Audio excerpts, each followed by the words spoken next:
Buenas noches a todos, bienvenidos a esta nueva charla. Hoy vamos a tratar otra vez acerca del altruismo. Recuerden que estamos analizando, estamos estudiando, comentando las indicaciones o instrucciones que los diferentes maestros daban a los diferentes aspirantes al discipulado en la época en que se iniciaba la sociedad teosófica y de la cual estuvimos hablando hace un momento en la sesión anterior de la clave de la teosofía, y que los maestros decidieron tener comunicación con ciertas personas que ellos consideraron que podrían servir para que se diera a conocer el movimiento teosófico. Entonces, el señor Sinet, al que le escribieron muchas cartas los maestros, eh, es un señor inglés que estuvo en comunicación con ellos, no en comunicación directa, vamos a decir, de persona a persona, pero sí él recibía las comunicaciones a través de cartas y él también escribía las propias y los maestros las leían. Entonces, esa comunicación ha llegado hasta nosotros. Hay todo un libro, un tomo, que habla acerca, bueno, que donde están compendiadas todas o reunidas todas las cartas que se entregaron al señor Sinet y a otros, por supuesto, a otros estudiantes o aspirantes a, ser, a hacerse discípulos. Bien. Propuse que les iba yo a enviar el material para que lo estudiaran.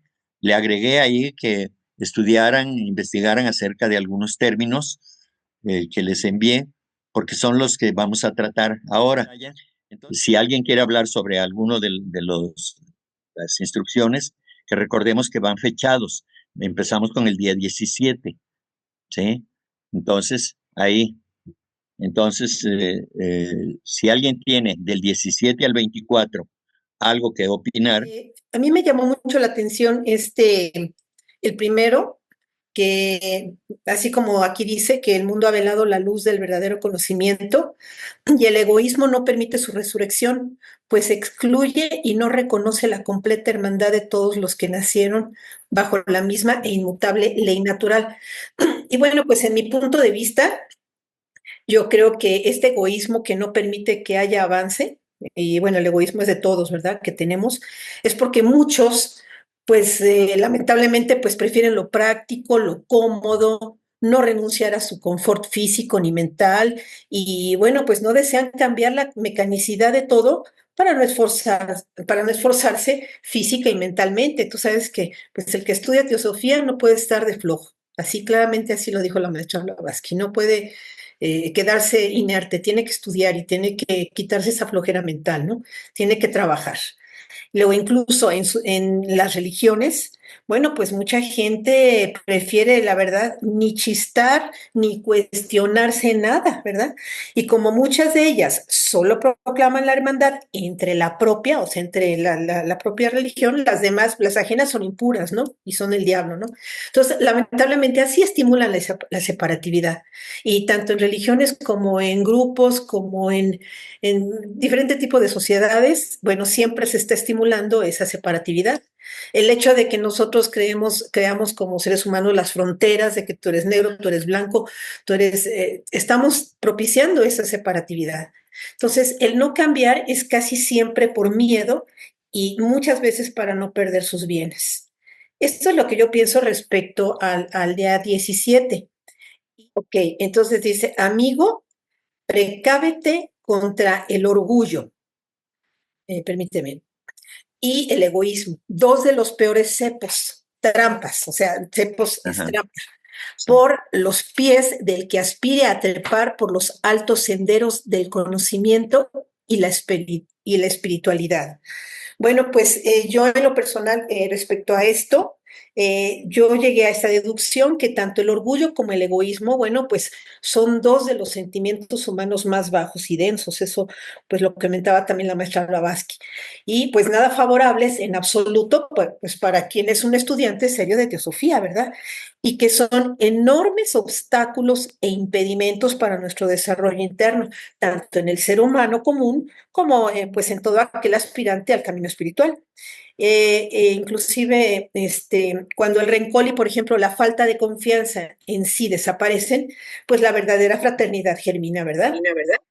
Y aquel que abandona el cultivo de sufrimientos favoritos y rencores secretos, bueno, pues vive en verdad la teosofía en el interior de cada uno.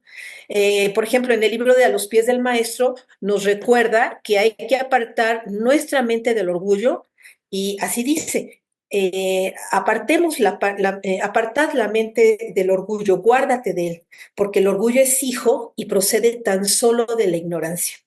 También en La voz del silencio se nos recuerda que un gran hombre es aquel que está por encima de los halagos, de la vanidad, del egoísmo y del amor por la pompa y el poder. Y bueno, pues mis mejores lecciones, para mí en lo especial, han sido muchas, pero unas que a mí me sacudieron mucho fueron la del señor Buda y la del maestro Jesús, que ambos reconocieron a su más potencial enemigo, a su propio Mara, ajá, o sea, el egoísmo personificado, y que cada uno de ellos, tanto el maestro Jesús como el Buda, venció cuando les ofreció poderes ese Mara, o sea, ese egoísmo, ese diablo interno, ¿no? Cuando les ofreció poderes y obsequios mayábicos, o sea, ilusorios, a uno, por ejemplo, el Buda en el árbol Bodhi, y a otro, que es el Maestro Jesús, en el desierto para tirarse al abismo, ¿no? Entonces ahí, bueno, pues los Mahatmas enfatizan pues también la importancia de la humanidad, de la humildad, perdón, y el desapego. Ajá. El orgullo y la vanidad son obstáculos, nos dicen ellos, para el crecimiento espiritual y la búsqueda de conocimiento y sabiduría debe ir siempre acompañada de una actitud humilde y sin ego. Y bueno, pues para terminar el servicio desinteresado, que los Mahatmas nos recomiendan, nos instan los buscadores espirituales a servir a la humanidad sin esperar recompensas personales, ¿no? La humanidad es muchísima, pero el hecho de ayudar a unos pocos que estén en nuestras manos, bueno, pues son parte de la humanidad. Y bueno, pues la vanidad surge cuando uno busca reconocimiento o gratificación por sus acciones. Entonces, lo mejor es renunciar a eso, que solamente es mayábico, es ilusorio y no nos va a dejar nada. Y tal como el señor Buda cuando venció a ese Mara que lo quiso pues atrapar y le prometió los paraísos y todo, y le dijo, no, pues tú simplemente eres una ilusión. Así que desaparece y desapareció. Y al maestro Jesús se le dijo, aviéntate a las montañas para que los ángeles vayan. Y entonces dice, bueno, pero yo ¿para qué? Para que el populacho me aplauda y vea que yo hago eso. En realidad es nada más para enaltecer un ego que no, que ni siquiera es real, es ilusorio. Entonces, pues desaparece y se fue. Entonces, ellos mismos lo vencieron a través de ese conocimiento interno, dándose cuenta de que pues es una cosa ilusoria que nos tiene atrapados y simplemente darte cuenta que eso no es real, que lo verdadero es lo incondicional y lo que tienes que hacer por los demás. Nada más era eso y muchísimas gracias por permitirme dar esta opinión.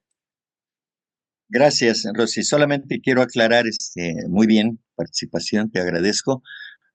Quisiera hacer una aclaración según lo que yo creo, porque se habla de que Mara, el tentador, Mara, el malo, y también del diablo que tentó a Jesús, pues como personas, como entidades, no existen, ni Mara ni el diablo. Exacto. Son nuestras propias debilidades, nuestros propios eh, vicios, eh, nuestro egoísmo y todo eso es lo que se manifiesta, es la lucha entre la personalidad egoísta y, y la mente superior, en este caso, ¿no? El yo interno o el Dios interno. Entonces, el yo superior está luchando por ya desapegarse de la materia, pero la personalidad, que es tan terrible, tan fuerte, entonces la mente inferior dice, no, no hagas eso, no te conviene, sigue disfrutando de los placeres, de todas las bondades y demás. Es eso, nada más esa era la aclaración. No, ¿Sí? exactamente, sí, tienes razón. Me refería a que tú y yo sabemos y todos los que estudiamos que no hubo ninguna entidad externa. Todo se encontraba en el interior de ellos, porque pues es algo que ellos tenían que vencer sobre ellos mismos. Muchísimas gracias por hacerlo, por Gracias. enfatizarlo. Gracias.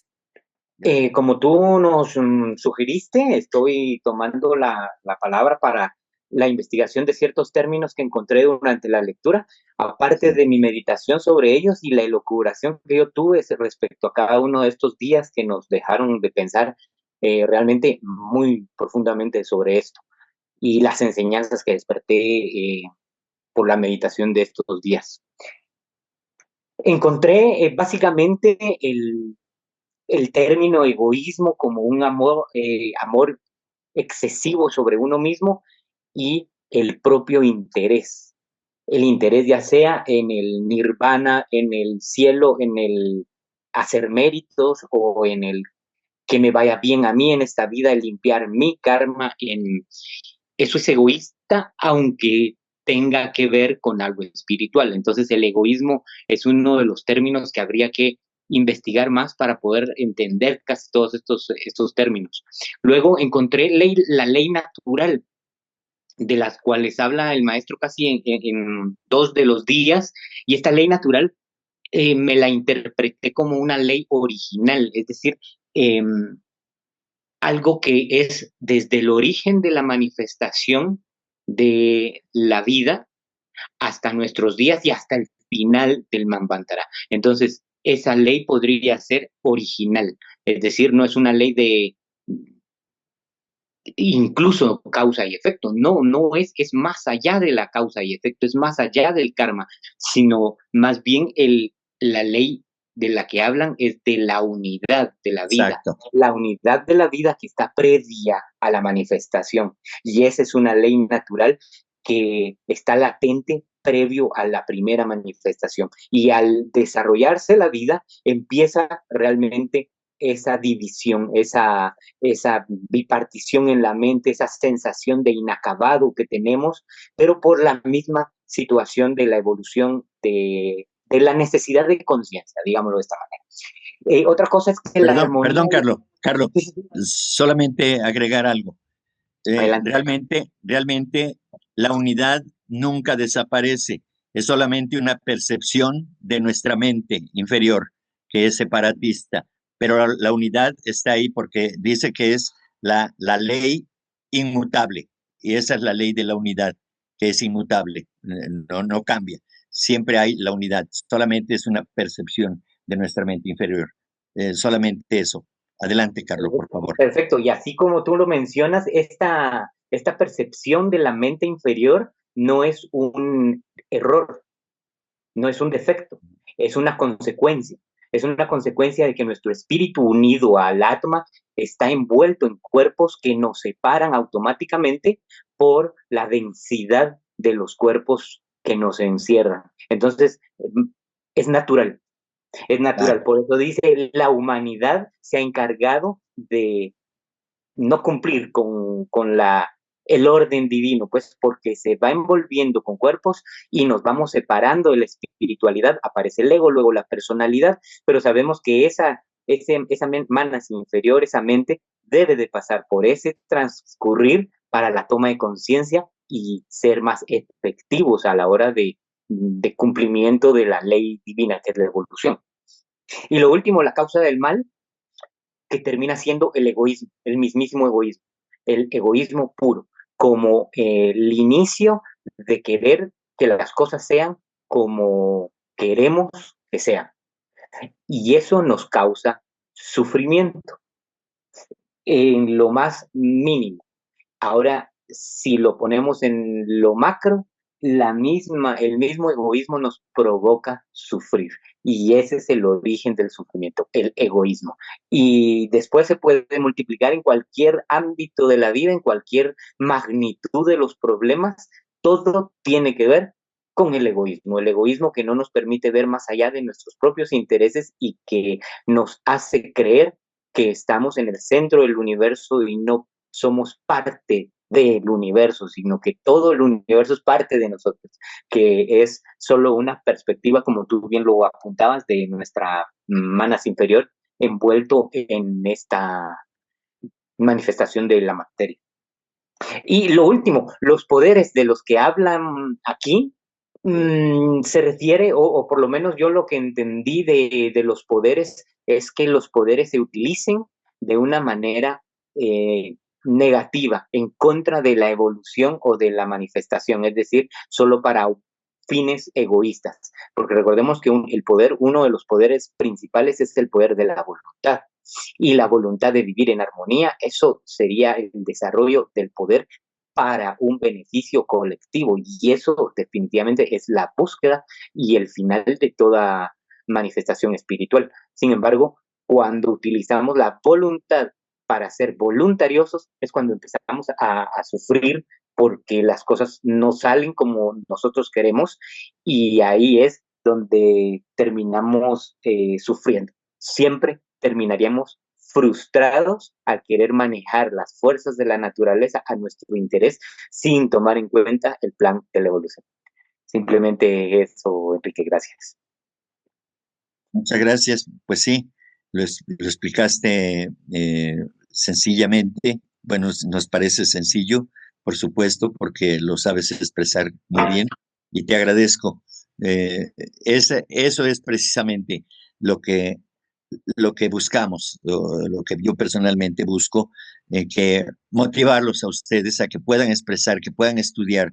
Les repito que según la definición del diccionario, el estudio implica hacer un esfuerzo por tratar de comprender el objeto del estudio. Entonces, de eso se trata. Tenemos que sacudirnos esa flojera y tratar de ir más allá. Poco a poco iremos encontrando, en función de que deseamos comprender algo, la mente superior nos empieza a aclarar, nos va impulsando a que busquemos, a que rasquemos, a que profundicemos. Ese es el trabajo del estudio. Y hablándose de cosas espirituales, pues mucho mejor. Debemos intentar esforzarnos, hacer que la mente inferior se eleve hacia la mente superior, y por lo menos utilizando la fuerza del deseo de la mente inferior, pero para cosas elevadas, y así, poco a poco, nuestras energías de la mente inferior irán tendiendo a elevarse. Entonces, de eso se trata, de que a través del poder de la voluntad hagamos un esfuerzo para tratar de comprender estos textos. Lo que sea es bueno, por supuesto. Intentarlo es lo mejor. El maestro dice, inténtalo, y lo repite 3 veces, inténtalo, inténtalo. Eso es fundamental. Hay que intentar comprender, hay que intentar hacer algo más. Eso es todo. Y hagámoslo así con toda la confianza, no pasa nada, ¿sí? Okay. Sí, solamente un pequeño complemento con respecto al 19, ¿no? Sí. Yo había pensado que este orgullo está pues asociado a la soberbia, ¿no? Entonces es la Claro. soberbia de pensar que, es la soberbia de pensar que uno sabe, ¿no? Que uno sabe, que uno quizá porque ha leído algo ya no necesita mayor conocimiento. Entonces este orgullo es el que impide avanzar en el sendero del conocimiento, porque si uno piensa que ya conoce, entonces ya no va a seguir indagando, no va a seguir aprendiendo.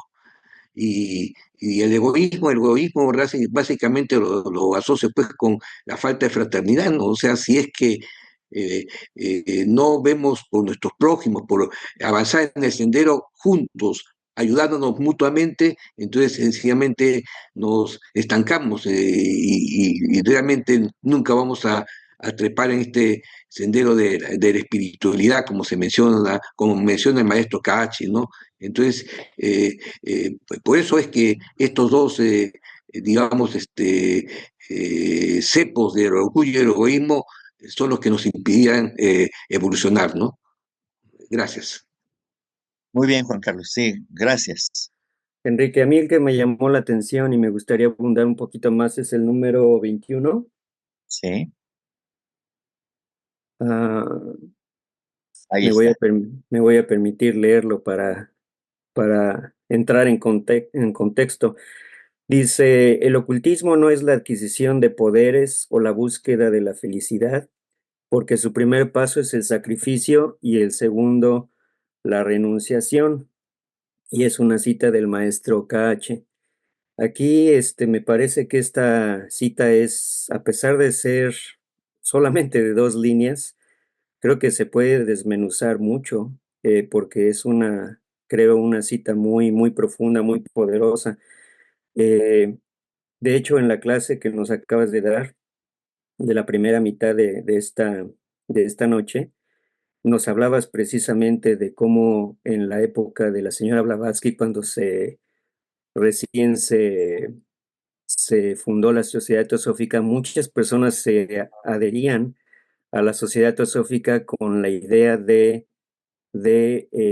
cultivar y de hacerse de esos poderes, ¿no? Pero pues finalmente movidos por el egoísmo, que tal vez consciente o inconscientemente los movía a tal adquisición de poderes, pero para beneficiarse a ellos mismos de una forma egoísta y no tanto para beneficiar a la humanidad o para servir a la humanidad de forma altruista y de forma totalmente eh, desapegada. Me llamó la parte donde dice la búsqueda de la felicidad, me hizo un poquito de ruido porque cuando a veces estudiamos ciertos estudios budistas, el señor Buda nos habla del sufrimiento, nos habla de las causas del sufrimiento y nos habla de cómo se puede evitar el sufrimiento y por ende ir hacia el sendero de la felicidad. Sin embargo, creo que aquí el maestro KH nos habla de aquella felicidad efímera, transitoria y que los seres humanos por lo general estamos persiguiendo de manera nuevamente egoísta. Porque si yo pienso en, por ejemplo, estar en esta clase o estar en la sociedad teosófica buscando esos poderes o buscando mi felicidad personal, pues ahí está un sesgo demasiado egoísta de mi parte, ¿no? Y el señor, perdón, el maestro KH abunda y dice, eh, el que quiere estudiar ocultismo, el primer paso es el sacrificio. Nos hablabas de altruismo, ¿no? Cuando pienso en la palabra sacrificio, creo que también en nuestra época sacrificio puede tener connotaciones positivas y negativas. Por ejemplo, y precisamente porque estamos inmersos en nuestro egoísmo, generalmente pensamos en la palabra sacrificio como un mal para nosotros. Es decir, si tenemos que levantarnos y trabajar, si tenemos que hacer la tarea, si tenemos que hacer un trabajo y somos egoístas, nuestra mente nos juega una mala pasada y decimos, ay, qué sacrificio, ¿no? Creemos que somos víctimas de este universo y de esta vida y que por qué a mí. Y sin embargo, creo que aquí el maestro Cache dice, el sacrificio es este altruismo donde uno se da por los demás, nos lo acabas de decir, cuando uno se da sin pensar en uno mismo.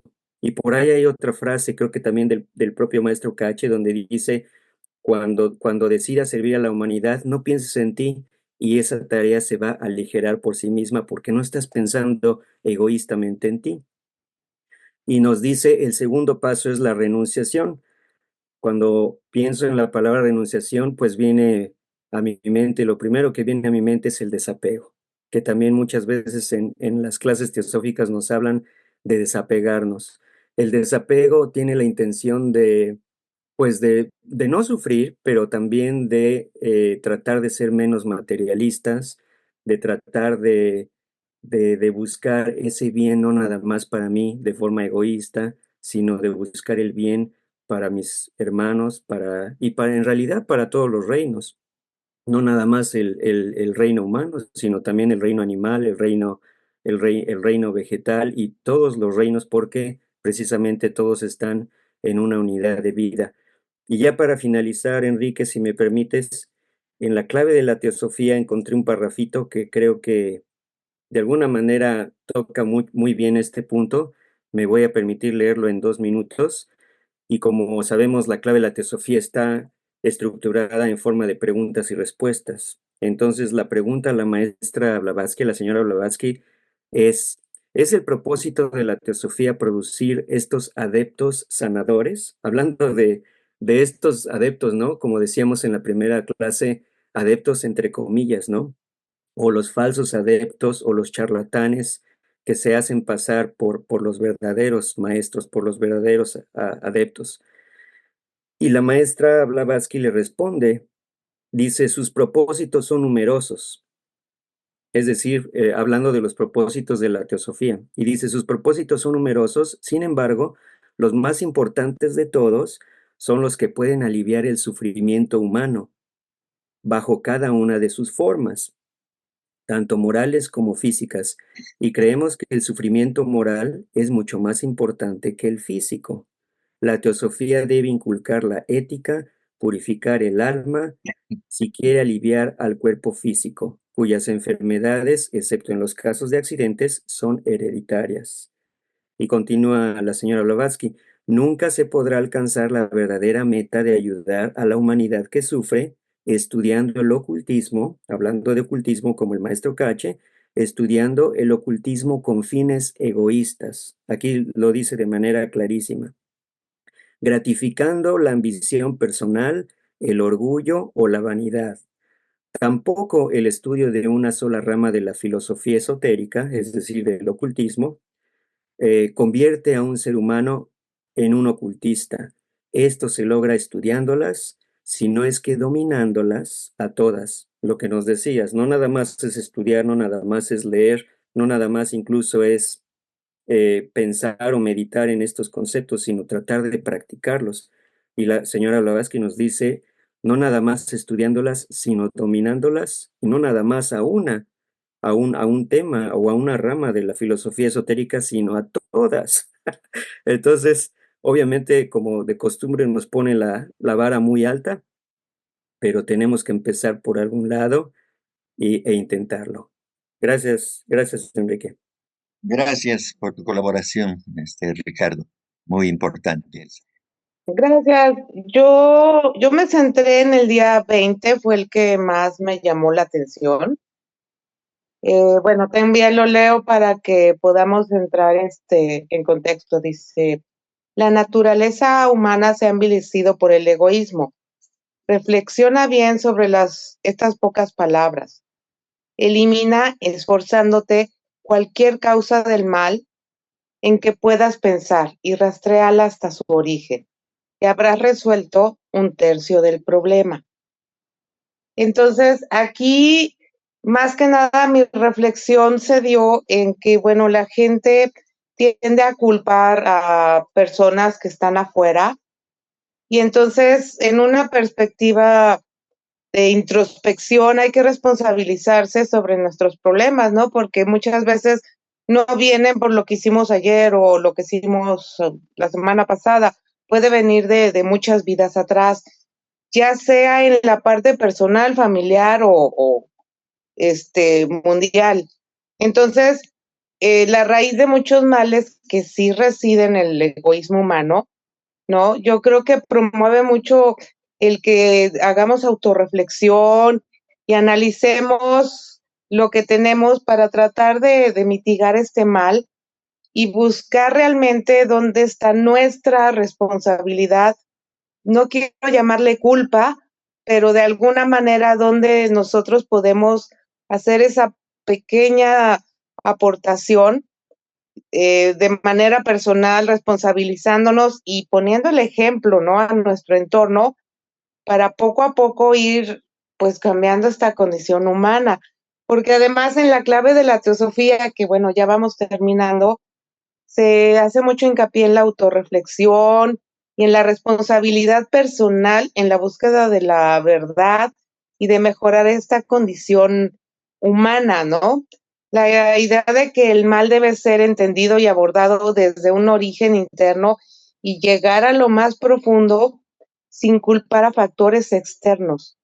Entonces yo creo que la teosofía es algo que me ha dejado, y pues fomentar esta autorreflexión, ¿no?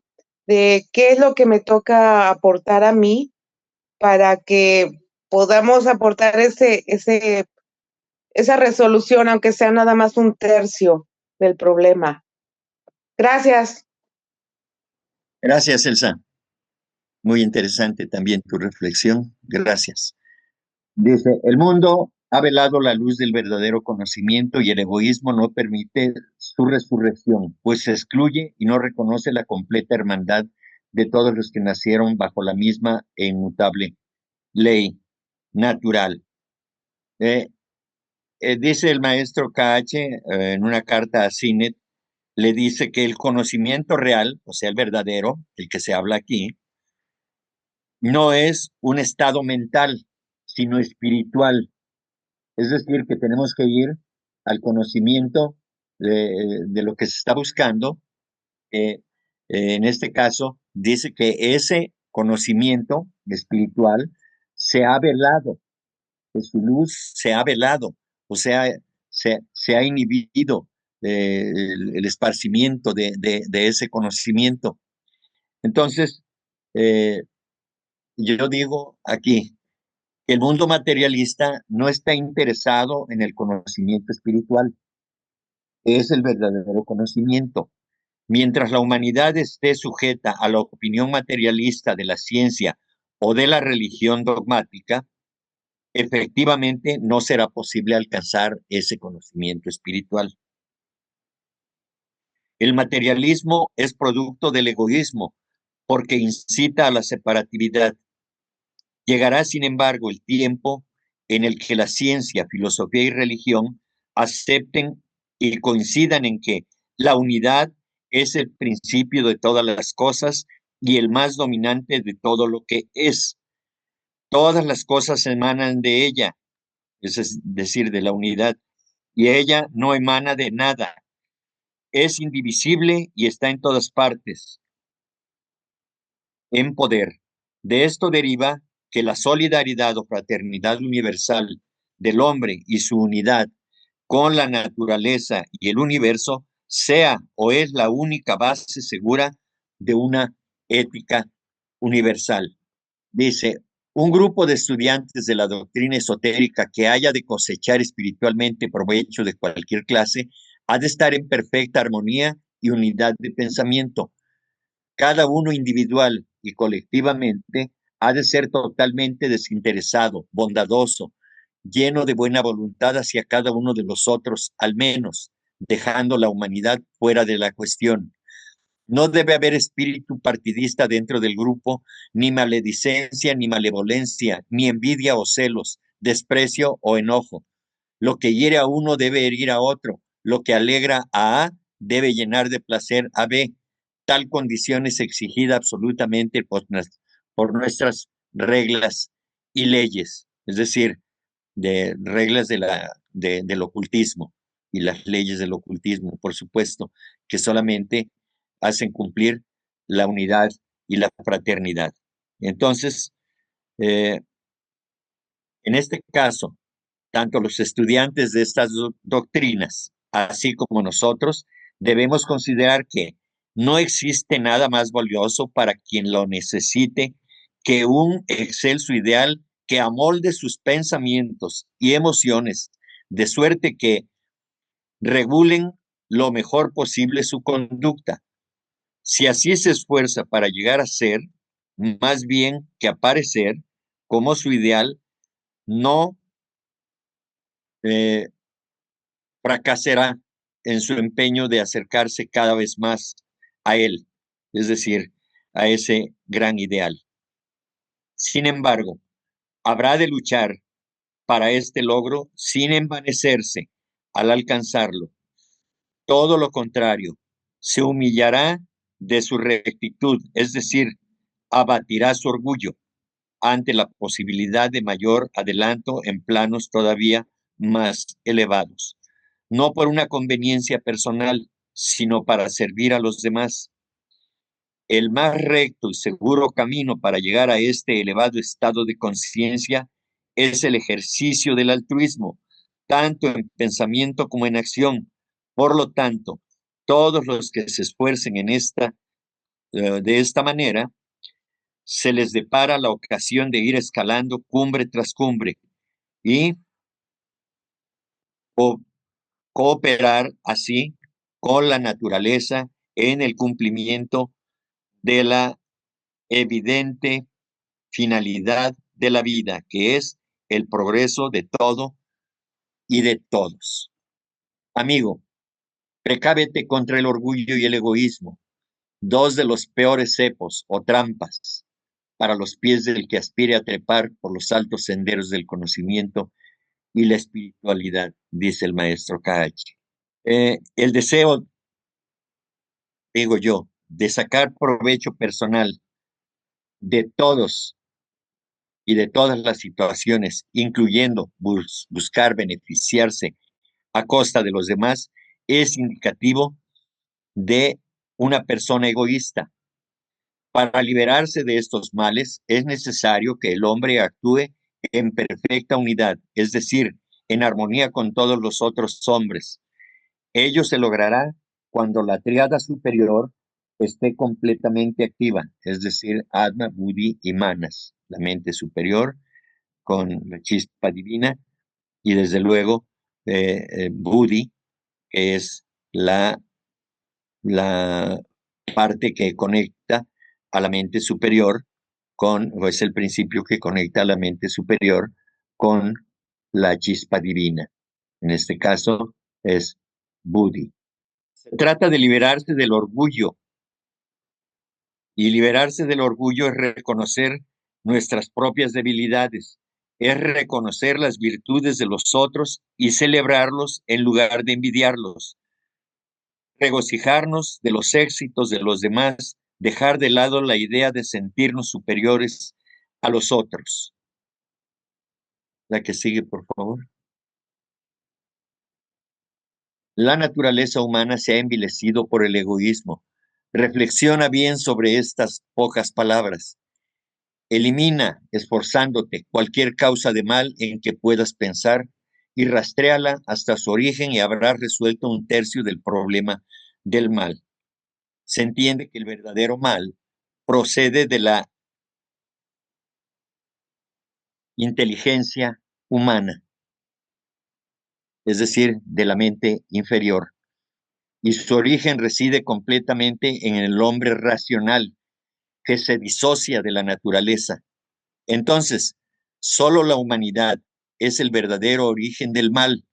El mal es la progenie del egoísmo, es decir, el mal procede del egoísmo y la codicia humana. Al respecto, en la carta 57 dice el maestro, no es la naturaleza la que crea enfermedades, sino el hombre.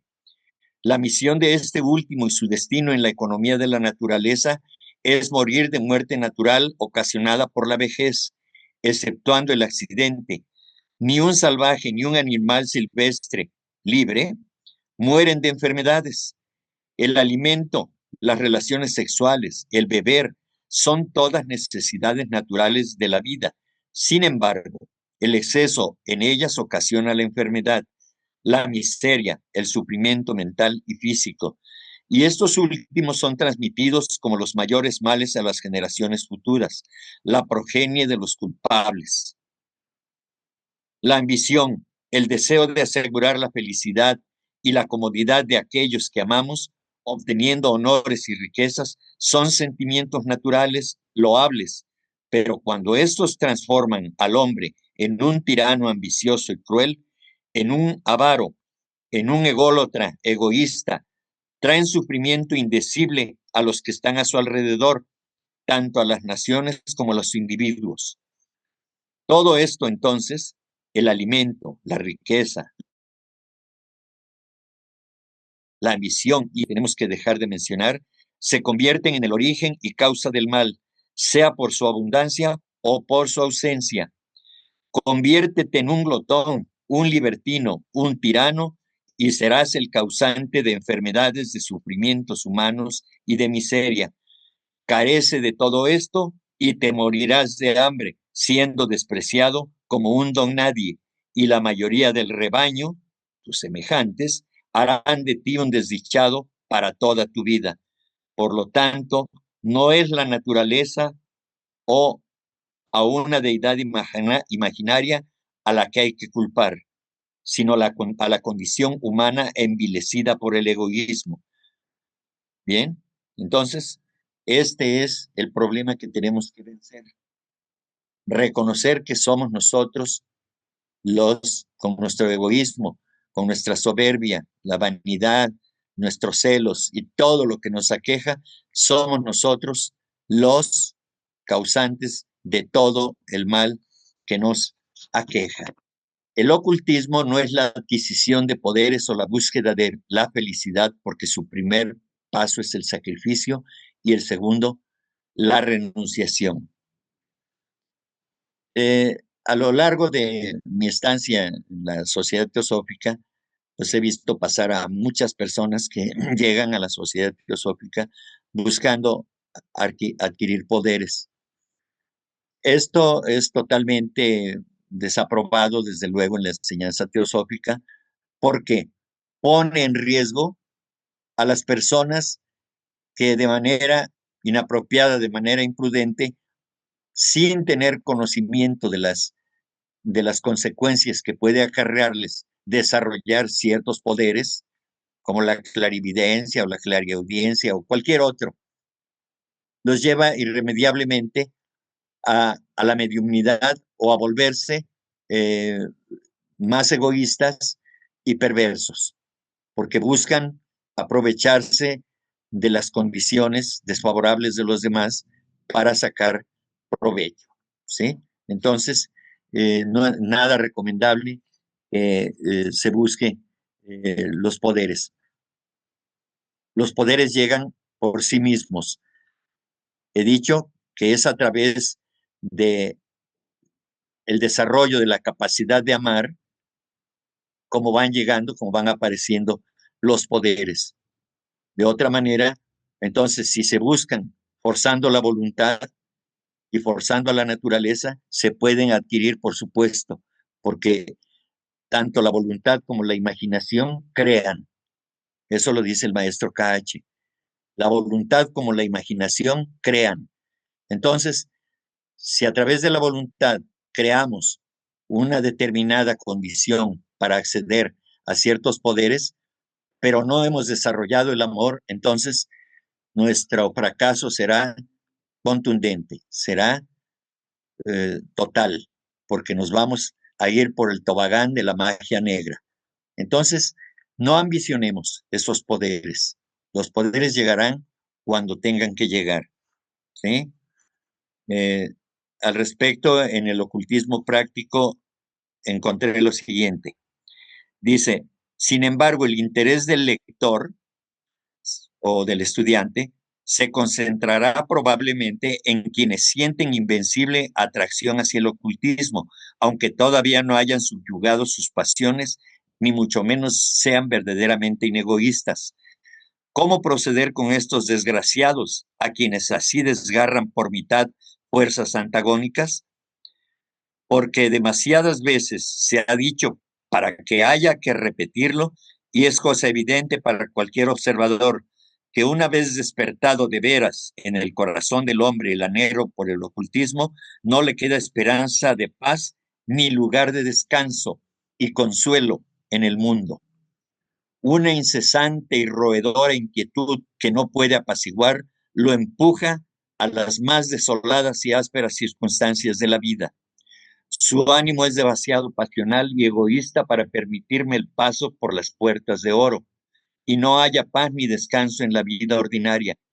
Así pues, ha de caer inevitablemente en hechicería y magia negra y acumularse durante muchos años un karma terrible. ¿No hay otro camino? Seguramente lo hay.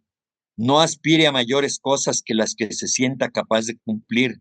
No eche sobre sus hombros una carga demasiado pesada. Aunque no llegue a ser un Mahatma, un Buda o un gran santo, Si estudia la filosofía y la ciencia del alma, podrá ser un modesto bienhechor de la humanidad, por más que carezca de facultades, entre comillas, sobrehumanas, pues los siddhis o poderes o facultades del Arhat se reservan únicamente para los capaces de consagrar su vida al cumplimiento al pie de la letra de los terribles sacrificios que su adquisición requiere. Ha de saber y recordar para siempre que el verdadero ocultismo o teosofía es la incondicional y absoluta renunciación de la personalidad en pensamiento y obra. Es altruismo y quien lo practica queda enteramente escogido entre las filas de los vivientes, tan luego como se entrega a la obra, porque no vive para él, sino para el mundo. Mucho se le dispensa durante los primeros años de prueba, pero tan pronto como pasa a ser discípulo aceptado, debe desvanecer su personalidad y convertirse en una fuerza benéfica de la naturaleza. Esto es lo que hay para aquellos que estén interesados en la adquisición de poderes. No seamos imprudentes, no queramos volar cuando apenas estamos aprendiendo a gatear o aprendiendo a sentarnos. Vayámonos con calma. Como dije anteriormente, la evolución no se da a saltos, se da lenta y paulatinamente, pero nosotros podemos ir acelerando, pero no de una manera que apliquemos el turbo, sino que debemos controlar nuestros anhelos de adquirir poderes y solamente tratemos de desarrollar el poder supremo de saber amar, es decir, desarrollar el poder del amor en nosotros y nada más.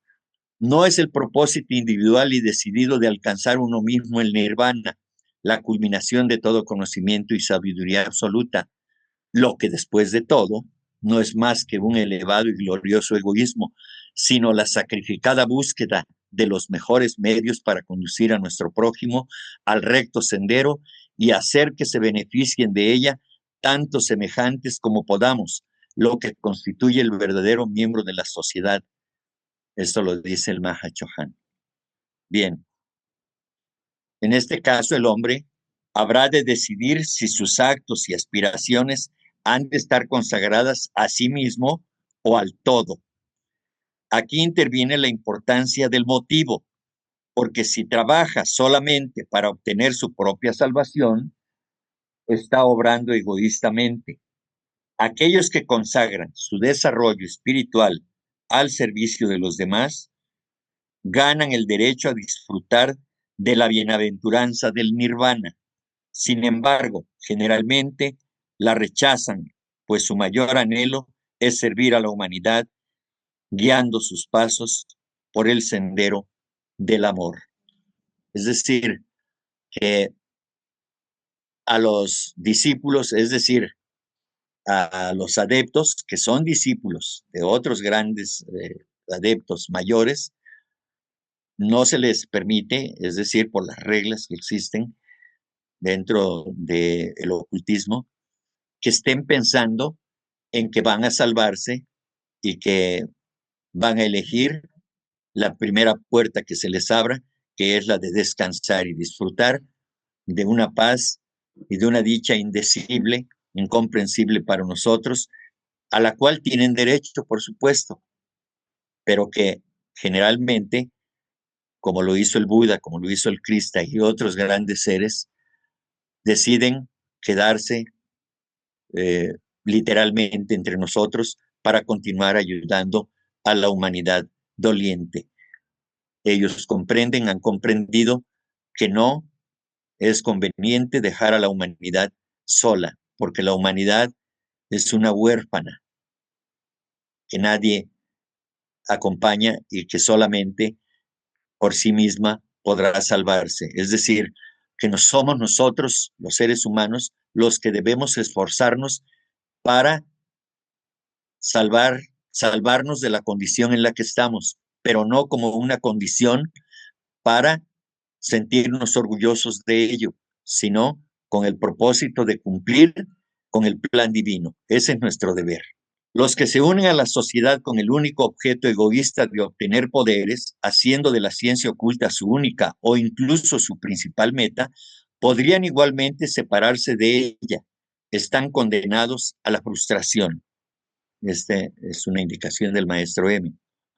Entonces, decimos que toda búsqueda de desarrollo de poderes está acompañada de propósitos egoístas, desde luego, hablando de la humanidad en general. Propósitos egoístas que mayormente buscan la satisfacción personal. Y dado que la sociedad teosófica no tiene como objetivo el desarrollo de poderes, pierde atractivo para la mayoría de quienes se acercan a ella con este fin.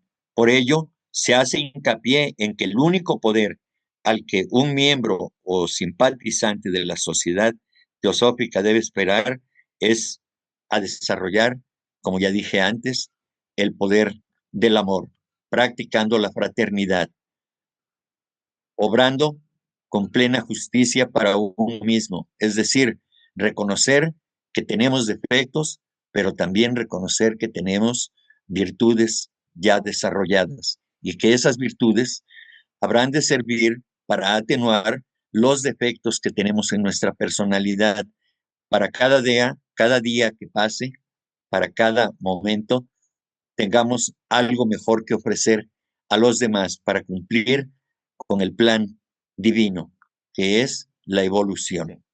Pero hay personas que sin manifestar nunca ningún signo externo de egoísmo, son intensamente egoístas en sus aspiraciones espirituales internas.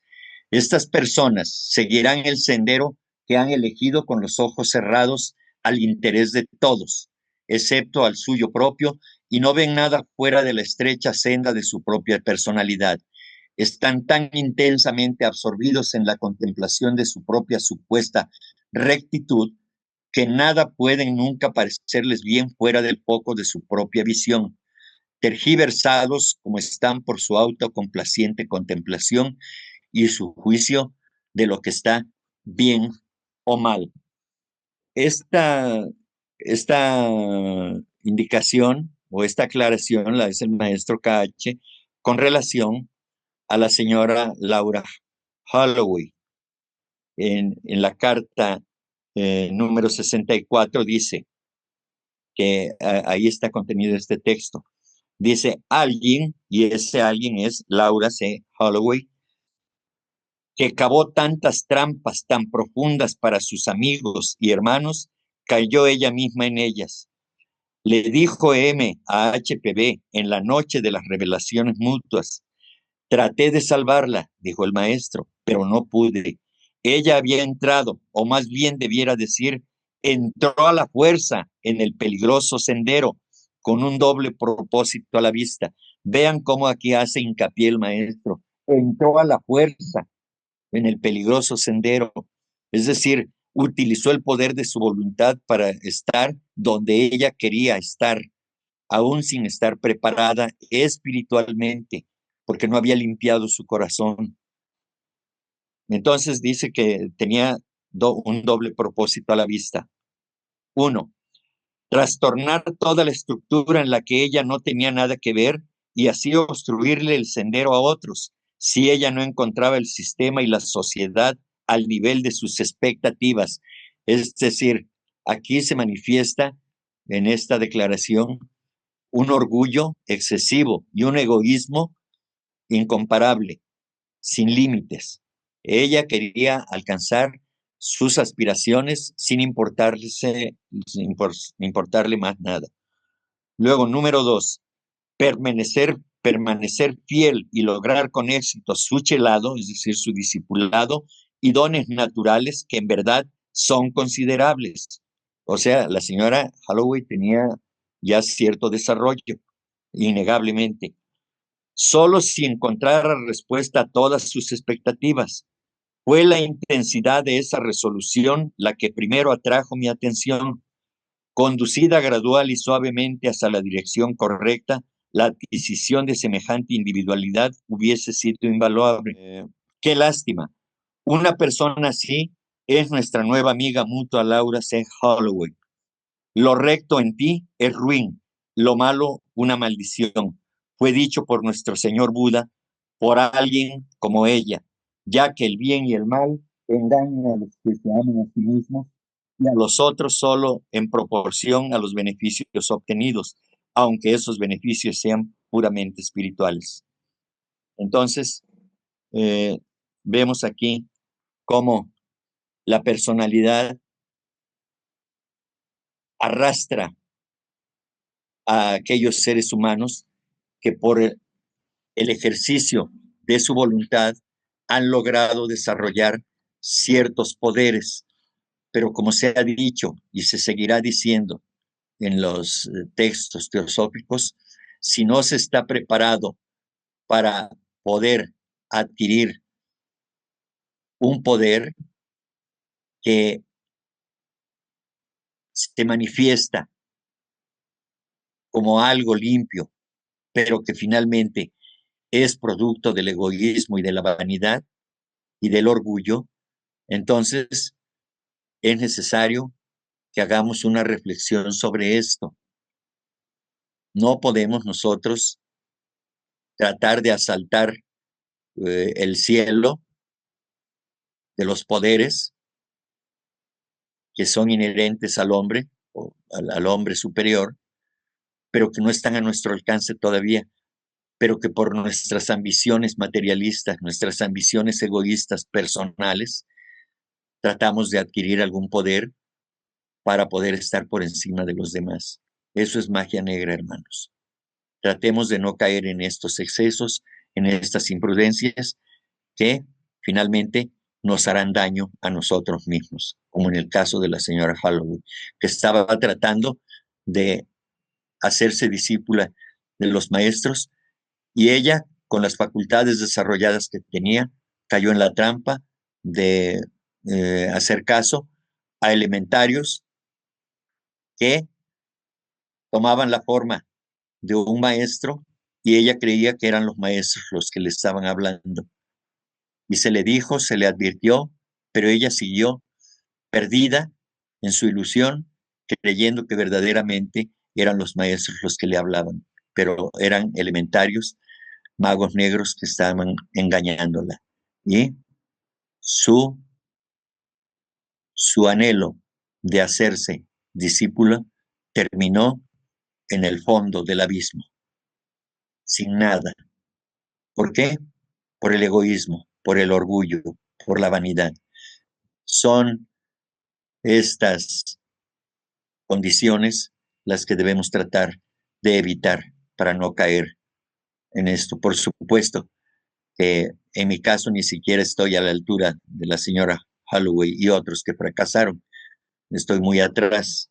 No hablo de los demás porque cada quien tiene su propia evolución, pero sí, la humanidad en general pues está muy lejos de poder alcanzar una condición tal que le permita acercarse a los maestros de una manera más clara. Y esto es lo que a mí respecta con relación a la exposición de gracias. Gracias, buenas noches de nuevo. Enrique, ¿cómo verías tú el desarrollo de la armonía y la unidad dentro de un grupo de estudio cuando se empiezan a votar los paradigmas personales? Es decir, yo vengo con una idea preconcebida de alguna situación y tengo que entender la doctrina de alguna manera, pero de una forma armónica y en unidad. Entonces, ¿cómo poderme incluir para poder cambiar ese paradigma en armonía y unidad? Pues yo creo que es un asunto de una concientización interna que nos permita saber que puedo estar en armonía con los demás porque tengo confianza en que así puede ser, porque estamos entre iguales y entre iguales vamos a nosotros a tratar de generar esa armonía. Por supuesto, siempre teniendo como premisa fundamental el respeto hacia los demás. Eso es fundamental, ¿sí? Y yo espero las expresiones que se hacen aquí o que se hagan en el futuro, pues siempre sean con un ánimo fraternal y por supuesto, solidario, y que no tenga nada que ver con una falta de respeto, ¿sí? Entonces, pues más o menos yo pienso que eso es en lo que podemos nosotros trabajar, en que hacer que nos sintamos en familia, que nos sintamos con la confianza de poder expresar todo lo que queramos expresar, lo que podemos comprender, y que pase lo que pase, esa armonía no se va a romper, porque comprendemos que no todos tenemos las mismas capacidades desarrolladas, y si las tenemos, no las podemos expresar por alguna causa, porque hay entre nosotros seguramente, yo puedo asegurar que hay personas que son más inteligentes que yo, pero que no lo expresan por alguna causa, es decir, no expresan algo por alguna causa. No nos vamos a meter en ese asunto, ¿no? Pero todos estamos aquí.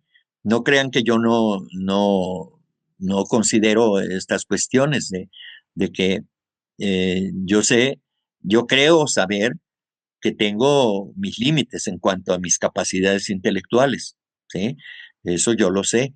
Hay personas que comprenden más rápido, por ejemplo, o lo comprenden de una manera más elevada, y cada uno de nosotros estamos, pero sin embargo, si no nos atrevemos a hacer algo más allá, pues nunca vamos a encontrar esa armonía, porque para encontrar esa armonía o para sentirnos en armonía, requerimos de experimentarlo.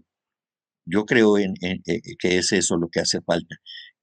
Asumamos la responsabilidad de hacer algo y entrar en armonía con eso. Armonía no quiere decir estar en silencio, no participar y no rompo la armonía. No, tenemos que hacer algo, y pase lo que pase, no vamos a romper esa armonía, porque vamos a sentir ese amor por el esfuerzo que está haciendo el hermano que está hablando, se lo vamos a valorar. Eso es lo que yo pretendo, que seamos, digamos, que actuemos con sinceridad y tratando de que estas cosas que comentamos aquí son en la búsqueda de un bien para todos, de un bien común, que no es un bien para el expositor o para el que pregunta o para el que opina solamente, sino que para todos compartimos esto con la idea o con el alto ideal de confraternizar y de que nos sirva a todos. Eso es lo que creo, Carlos. Gracias, buenas noches. Bueno, pues yo normalmente no participo mucho, no tanto porque no se me ocurre algo, sino realmente porque me parece muy interesante todo lo que se comenta y a lo mejor porque a veces profundizo mucho. En realidad, cada semana con semana, me ayuda mucho el hacer como algunas confirmaciones de lo que ya fui trabajando en la semana, de las cosas que observé, tanto buenas como malas de mi conducta, ¿no? Porque creo que esto me ha ido ayudando mucho a observarme más, ¿no? A observar cuando estoy, pues caminando a lo mejor no tan bien o cuando estoy aplicando también mi conciencia, ¿no? Que es algo que me doy mucho cuenta, ¿no? Que es como estar aplicando todo el tiempo la conciencia a partir de estos conocimientos. Y de pronto cuando escucho, pues estoy ahí como recordando, profundizando, y a veces un poco egoísta, ¿no? Porque se queda este conocimiento hacia lo que voy digiriendo, pero bueno, también porque no tengo tanto tiempo acá, creo que estoy aprendiendo, la verdad es que creo que es un conocimiento muy amplio, ¿no? Porque creo que la teosofía pues abarca muchísimo, ¿no? De todas las ciencias.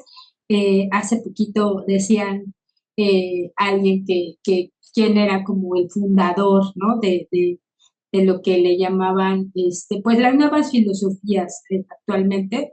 Pues yo creo que es la maestra Blavatsky, ¿no? Porque ella engloba un conocimiento, pues, no solo de Oriente, sino también de muchos otros lugares, y es un conocimiento muy amplio. Entonces, creo que para mí también ha sido un poco difícil a veces entender, ¿no? Porque hay que meterse mucho a la parte histórica, pero en realidad la verdad es que lo agradezco mucho porque semana con semana voy aprendiendo cosas nuevas. Y hoy en particular me quedo mucho con esto, ¿no? El trabajo, uno de los trabajos que considero más fuertes que tenemos que hacer es con el egoísmo, ¿no? Que este ego, el protagonismo, la envidia y todo lo que nos genera, que está a veces todos los días, a veces sin quererlo, es algo con lo que yo creo que no podemos acabarlo por completo, pero sí podemos buscar la forma más positiva de poder abordarlo. Y bueno, agradezco mucho este conocimiento y bueno, pues aquí estoy semana con semana escuchando y espero en algún momento, pues sí, también cuando ya me sienta a lo mejor más preparada, pues también poder a lo mejor tomar un tema y a lo mejor poder compartir también, pero en tanto, pues lo agradezco muchísimo. Gracias. Muy bien, gracias, Vanessa. Gracias.